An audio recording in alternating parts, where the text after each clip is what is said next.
चंद्रहार पाटलांनी काय कमवलं या स्पर्धेतून, पैसे किंवा काय सन्मान जे काय असेल? पहिल्या स्पर्धेपासून नाही, माझ्या पहिल्या स्पर्धेपासून ही टॅगलाईन घेऊनच उतरते की उद्देश एकच, गौवंश संवर्धन. आता आज आलेली प्रवेश फी आणि झालेला खर्च आणि प्लस बक्षिसांचा खर्च त्याचा कुठंच ताळमेळ लागत नाही. पण हा बैल मालकांच्या आग्रहामुळे मी ठेवलेली प्रवेश फी. आज आपल्या स्पर्धेमुळे श्रीनाथ केसरी बैलगाडी स्पर्धा जाहीर झाल्यापासून जवळजवळ शेतकरी वर्गामध्ये 100 कोटींची उलाढाल झालेली आहे बैल खरेदी विक्रीच्या व्यवहारामध्ये. कशी? जो 50,000 आदत बैल आहे, लहान बैल, त्याची किंमत आपली स्पर्धा जाहीर झाल्यानंतर 5 लाखाच्या घरात गेली. आणि आपल्यात ज्यांनी आता प्राथमिक फेरी ज्यांनी पार केलेली आहे त्याची किंमत 5 लाखाहून आता 15-20 लाखापर्यंत गेलेली आहे. तर राजा एक बैल आहे, त्याची 82 लाखाला विक्री झाली. 65 लाख, 11 लाख अशी 100 कोटींची उलाढाल आपली श्रीनाथ केसरी झाल्यापासून झाली. तुमच्या बैलाचं नाव काय आहे?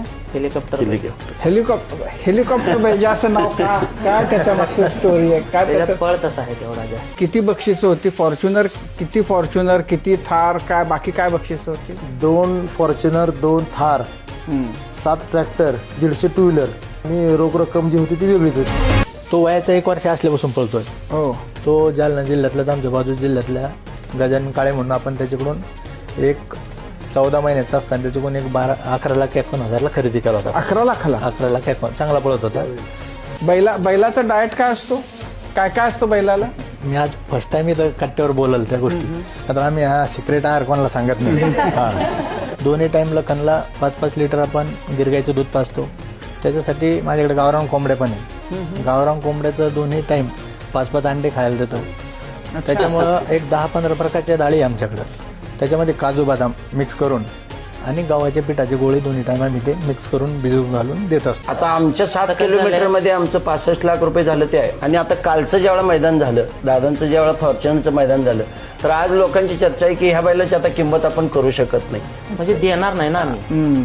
कोटी रुपयाला जरी मागितला तर बैल देणार नाही. चांगली बैल मोजकी असल्यामुळं कोण ती बैल देणार नाही. देतोय कुठपर्यंत शेतकऱ्याच्या दारात आहे, पळत असतो त्यावर 20 लाख, 25 लाख, 30 लाख पर्यंत देणारे माणसं. तिथून एकदा जर तो बैल कोणी घेतला तर चांगला पळणारा बैल शक्यतो कोण आमच्याकडे विकत नाही. तर कसं झालं, आम्ही बैल घ्यायचा म्हणून ठरवला, परंतु म्हटलं जो बैल आपल्याला म्हणजे ह्या क्षेत्रात नाव कमवेल अशा पद्धतीच्या दृष्टीनं आपण ते खरेदी करूया.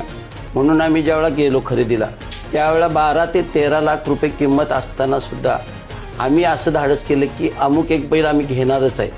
आणि त्या मालकाकडे आम्ही पाहिजेच म्हणून गेलो. त्यानं आम्हाला सांगत असतानाच 35 लाख रुपये त्याची किंमत सांगितली. अरे बापरे.